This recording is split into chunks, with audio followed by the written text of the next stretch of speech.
This is JVC's 10.1-inch floating panel multimedia head unit. Not only does this radio look good, but it has tons of great usable features that make it one of the most desirable head units on the market today. Some features include wireless CarPlay and wireless Android Auto, advanced equalizing and crossover network along with time alignment, and a brilliant 1080p screen and more. So stay with us as we go over JVC's KW-Z1000W. Hey, my name is Josh. I'm with Breakers Stereo and Performance, and I will be your commentator as we dive deep into this amazing radio. We will be going over the great features and benefits that this head unit has to offer, along with an unboxing, a demonstration, and at the end of this video, I will give you my overall rating.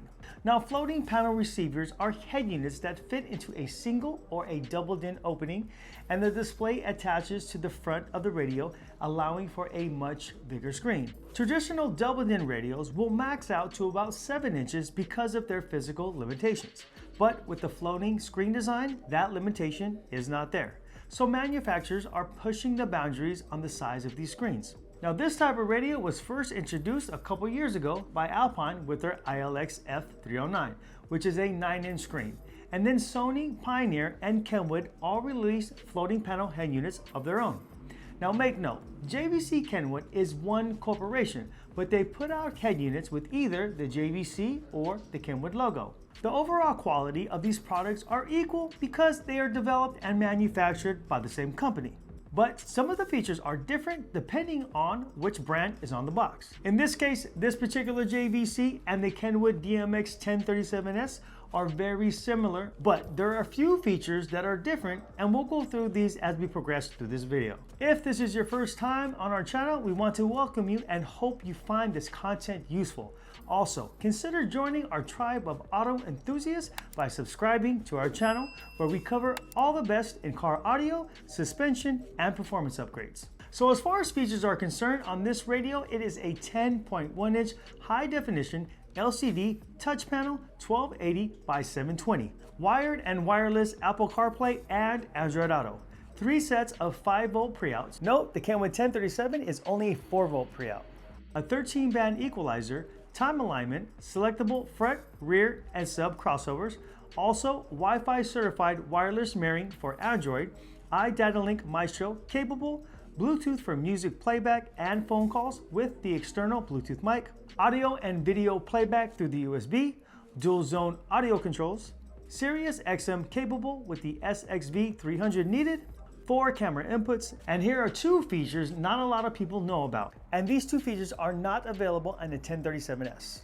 9-band Parametric EQ and also selectable 3-way networking. Now, JVC refers to these as professional settings, but we'll go over these features and how to use them. Now, this radio is available on our website. Just click the link in the description below and that'll take you directly to the product page. Now, keep in mind, we do have financing available. Simply add to cart, pick a financing option, get approved, and we'll send this radio out to you ASAP. Okay, let's jump into it. Make sure to subscribe to our channel. We are consistently putting out videos on the latest car stereo equipment, so you don't want to miss out. So if we compare against the DMX 1037, it has the same body and the same touch panel. The only physical difference is the knob. Now, some of our customers like the ability to reach over and turn the volume up and down, and some like the clean look that the JVC has without the knob. But on the JVC, if you take your finger and you make a circle motion in the center of the screen, it will act as volume control. Okay, let's get to the unboxing. Okay, so these are your brackets. Now, it's important that you use this bracket. This goes in between the body of the chassis and the screen. If you don't have this in, then it will not work. So if you wired it up and you can't figure out why it won't turn on, it's because you don't have that bracket in. Bluetooth mic, USB extension, GPS antenna, so when you're using navigation with your smartphone, it uses that antenna for accuracy. You have your standard harness, owner's manual. This is the hardware that attaches the screen to the body. And these are chassis screws. And then this is a steering wheel control plug. Now, if you have an older vehicle, let's say 2000, 2001, 2002, let's say Toyota, and it's analog steering wheel controls, then this will work. But if it's a new vehicle and it's any type of data, this will not work, and you will need either a pack part or an access part in order to use the steering wheel controls. So again, this is for older vehicles. Probably 99 times out of 100, you're not going to be able to use this for your vehicle unless it's older. All right.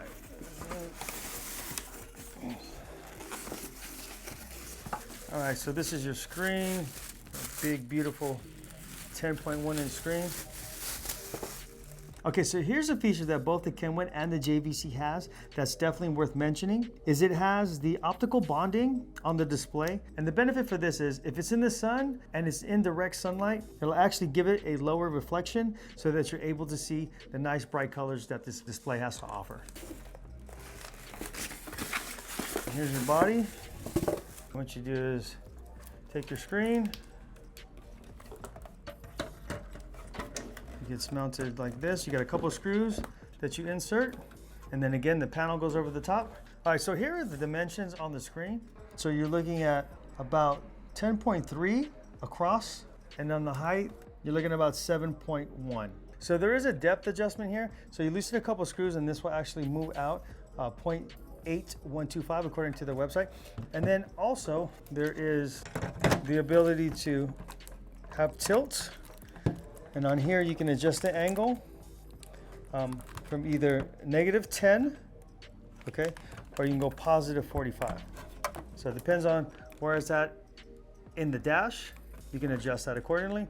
And then also, you have height adjustment. You just loosen these screws here, and then there's the ability to move this up and down about 1.5 inches. Okay, so now for the connections on the back. You have a recessed HDMI input. Simply unscrew, remove the plate, insert the cable, and then put the plate back on and screw in to secure. Sirius XM inputs here. Your iDataLink Maestro piece inputs are here and here. Your main harness is here. On the RCAs, you have front, rear, and sub. Again, these are 5-volt preouts.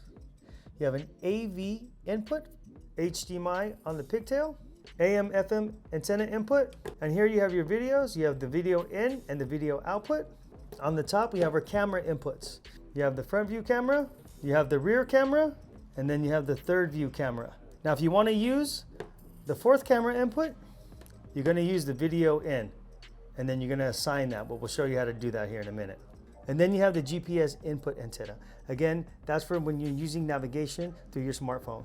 If you notice on the Kenwood, it has the dash camera input, and then on the JVC, it does not have that dash camera input. Okay, so this is your home screen, and so we're gonna go through all the functions and the features that this radio has to offer. And let's start with this lower matrix here. So if you hit this lower matrix, this is gonna give you all your sources, and you have a couple different pages here. Now, the ones that are not highlighted are either going to be for the iDataLink Maestro piece, or other accessories that you can add like satellite radio. Okay, so let's go through some of the features and functions of this radio. Okay, so we'll start in the left-hand corner here and tap this matrix. This matrix is going to give you your options as far as your sources.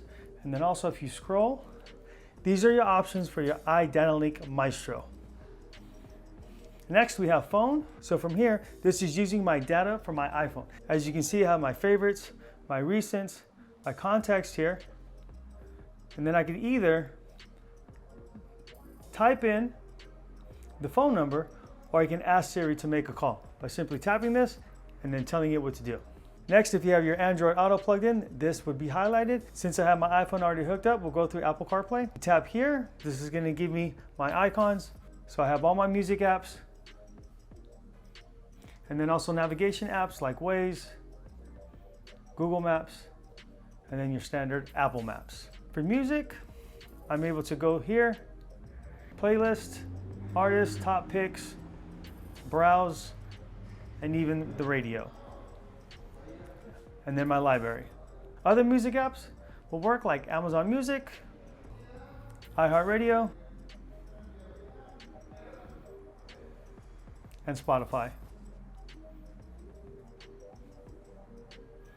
And of course, Pandora. Okay, so let's exit out of there and let's take a look at some other features. Now, I talked earlier about using this favor button in order to get to the equalizer very quickly. So in order to do that, you want to tap here, And then what you're gonna do is you're gonna assign that favorite button. And in this case, I'm going to choose equalizer subwoofer level, okay? So now if I wanna get to the EQ quickly, I just tap there and that takes me directly to the equalizer. Next is audio. Okay, so in this menu, it's the setup for your speaker and your crossover. So let's start with car type. So here you can choose what type of vehicle that you have, or you can just simply choose off. Then we have speaker size for your front. So you have 6.5, 6 3/4, 7, all the way up to 7 by 10. Then you can choose a location in the upper door, the lower door, on the dash or under the dash. And you can also choose the tweeter size as well. So if you don't have tweeters, select none, or you got small, medium, or large.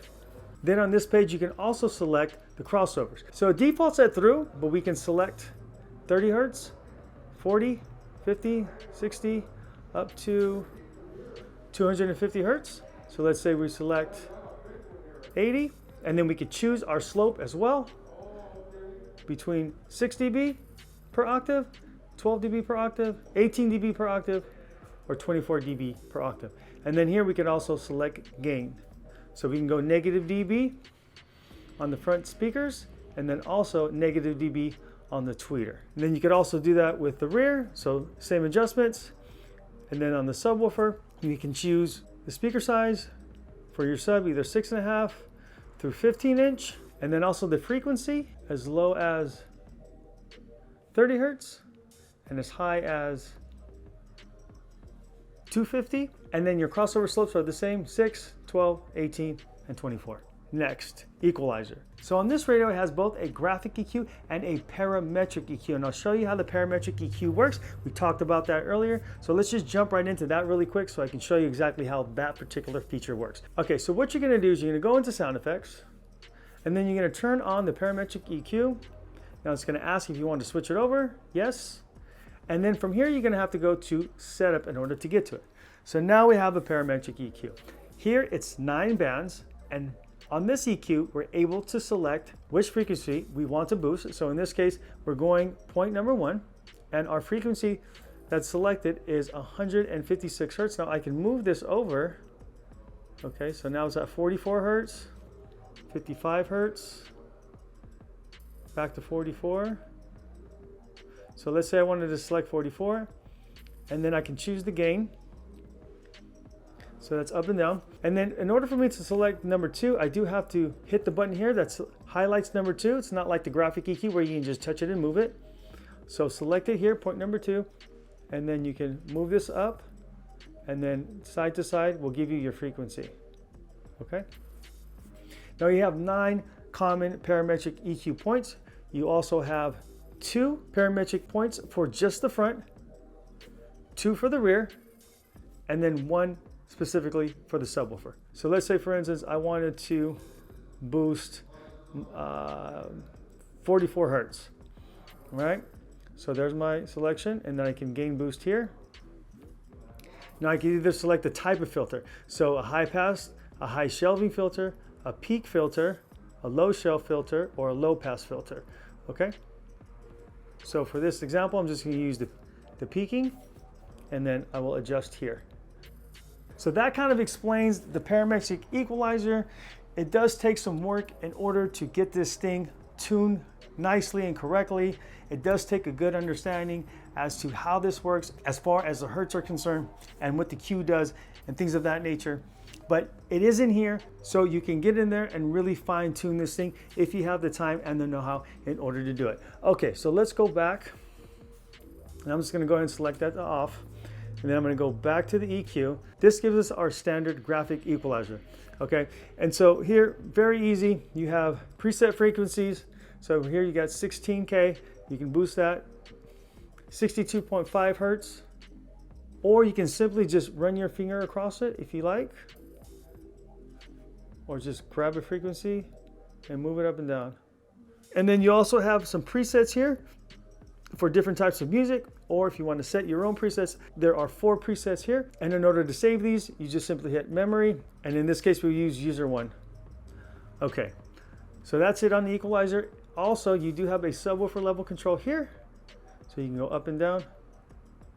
Okay, next, listening position. So if we tap here, we're able to select either focus on the front left, the front right. Now this will do a front all with a priority to the right, or a front all priority to the left. Okay, and next, time alignment. So here you can select the position, left front, right front, all, and then adjust from here. You're gonna do measurements from the headrest to, let's say, the left speaker, and then we would measure in feet and inches. Do the same for the right. Do the same for the rear right and the rear left, and also your subwoofer. And that would set your time alignment. Next, you have your balance and your fade. Also, dual zone. So I mentioned dual zone earlier. So here's how this works. So if we hit dual zone, then we can select the front source. In this case, let's say I wanted to listen to my iPhone, and I'm listening to my music there. And on the rear, you would select your source here as well. And then you can also adjust the volume for the rear speakers. All right, moving on. Volume offset. So volume offset gives each individual source its own volume start point. So let's say, for instance, when you go from AM/FM to Bluetooth, and the Bluetooth is lower, so you would go in here and raise the set point for the Bluetooth audio. And let's say your Sirius XM was louder, so you can go in here and lower the set point for your Sirius XM. Okay, moving on to sound effects. So sound effects here, you're able to adjust the bass boost, the loudness, the volume leak EQ, and then here you can also, like we talked about earlier, turn on or off your parametric EQ. And then you have sound lift, low, medium, high, and then sound response from off to 3. Okay, next, auto memory. So here you can set the memory for your crossover points and your EQs and things of that nature. Okay, so let's move on and go to setup. So here on setup, connections and AV, you have your Bluetooth, and then your telephone setup, you have your Wi-Fi setup. So if you're setting up your Wi-Fi for your Android, your password is here, okay? AV out, select or off. And then here you can reset the Android Auto wireless connection. Next, display and button. So you have your dimmer, and the dimmer will sync if you hook it up to your dimmer wire in your vehicle, or you can just turn it on and off. You have your clock, illumination buttons. So here you can choose the color of the buttons on the bottom, or you can have them variable and they'll rotate. Live wallpaper choices, and then your static wallpaper as well. Or if you want, you can just pick a color for your wallpaper. Okay, next, user interface. We talked about this earlier. It does have steering wheel remote control for analog only. If it's digital, you are gonna need that adapter. If it was analog, you would go in here and set that up. You can set the beep to on or off. You can turn the gesture touch controls effects on or off. And those are the effects where you make that circle, or you one touch or two touch. And then camera. So let's get into the camera a little bit. So you do have 4 camera inputs. Here is where you can assign the cameras. So the rear camera obviously is going to be rear. Our front camera, if we have one, we select here, and then obviously it's going to be our front position, enter. And then the third view camera, we could say, let's say for the driver's side mirror, enter. And if we assign our fourth camera, so our fourth camera is going to be that video in on the back of that radio, and we're just going to set that to the, let's say, the passenger side mirror. Now make note, the third and the fourth camera input will not trigger on the signal. I know some people have asked that question before in the past. This radio does not have the ability to override those cameras when you're using the signal. If you want that feature, there is an additional part that you would need to add.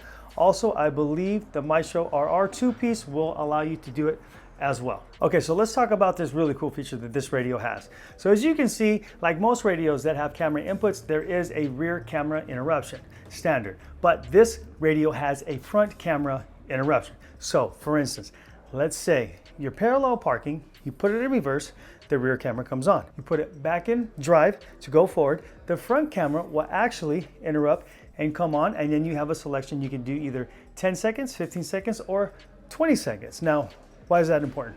Because on most radios, they don't have a front camera interruption, and if you do put a front camera, then you have to actually select it in order for the camera to come up, which means you have to go to the screen, select the source, and then it come on. This will do it automatically. Pretty cool feature. And then you can also select your parking guidelines on and off from this screen. Okay, next, the system. So you have your demo on or off, operations guide display on or off, This has your software information, so this is important. If, let's say, for instance, there is a software upgrade, you're able to see what version you have, and if you have the old version, then you can update with the new version. Then you have initialize, which is pretty much a reset on the radio. Then you have your time format and your clock, your time zone, and security code. So next, key assignments. So here you're able to select your favorite buttons. We've already assigned the audio EQ, but there are also other favorite buttons as well. Let's talk about the three-way mode right now. So in order to turn on the three-way mode, first we need to go into the menu and turn the source off, so AV off. Now we're gonna go back into the audio menu, okay? And we're gonna hold down the negative button on the bottom row and the home button at the same time. It says, switching the crossover network mode setting. Please confirm the speaker wiring and select the mode. Speaker damage may occur with the incorrect setting. It's warning us to make sure that we have everything wired correctly so that we're not doing any damage. So I'm going to go ahead and hit three-way mode, confirm. So I'm going to go back into the source menu and turn the source on. Now everything's highlighted, now I'm able to adjust. Three-way mode is having your tweeters on a separate channel, your mid-bass on a separate channel, and then your subs on a separate channel. So if I'm selecting high pass, I'm gonna choose the frequency in which I want to cross over. Let's say I want to cross it over at 6K, in this case 6.3K, and then I can choose my slope and then my gain. All right, so that's my high pass. Okay, so on band pass, that's pretty much for your mid bass. So on our mid bass, we want to isolate those mid range frequency and those mid bass frequencies away from the high pass and the low pass. So on the high pass, I'm going to cross over, let's say, at 100 hertz or 120 hertz, and that's going to cut out the frequencies from 120 hertz and below. Now, on the low pass, if I wanted to cross it over at, let's say, 2.5K, then we're eliminating the frequencies from 2.5K and above. So now our crossover points for our mid-bass are going to be between 120 hertz and 2.5K hertz, giving us this nice band in between. Low pass is relatively easy to explain. Same as the two-way mode, just pick your frequency in which you want to cross over, in this case 80 hertz, and then we pick our slope, 12, 18, or 24 dB. Okay, so that's how that works. Now if you want to go back into two-way mode, then you're basically going to have to do the same thing. Exit out, turn off your source, go back into the sound menu, audio menu, hold down the negative and the home button, and then we're just going to go back to two-way mode and confirm. And if I go back to my source, back to audio settings, then I'm back into standard two-way mode, front, rear, and subwoofer. So that's how that's done. Okay, pros and cons, starting with the pros. Big, bright, beautiful screen with the bonded optical display, wireless CarPlay, wireless Android Auto, HDMI input, making it easy to mirror your iPhone. 6-channel 5-volt pre-out, ease of use, and the processor, which makes it responsible for how smooth and accurate it is. Also, the parametric EQ and the three-way networking. Okay, cons. Only one, but not applicable to everyone's needs. I wish it had an HDMI video output versus just a standard yellow composite. That way, if you add rear entertainment monitors with HDMI input, you can have them both play together. Let's say you're trying to watch Netflix in the front and you want to have it mirror in the back. Well, it won't downscale unless you have an HDMI downscale adapter, but then the quality gets diminished. But beyond that feature, it really has everything you can want in a car stereo.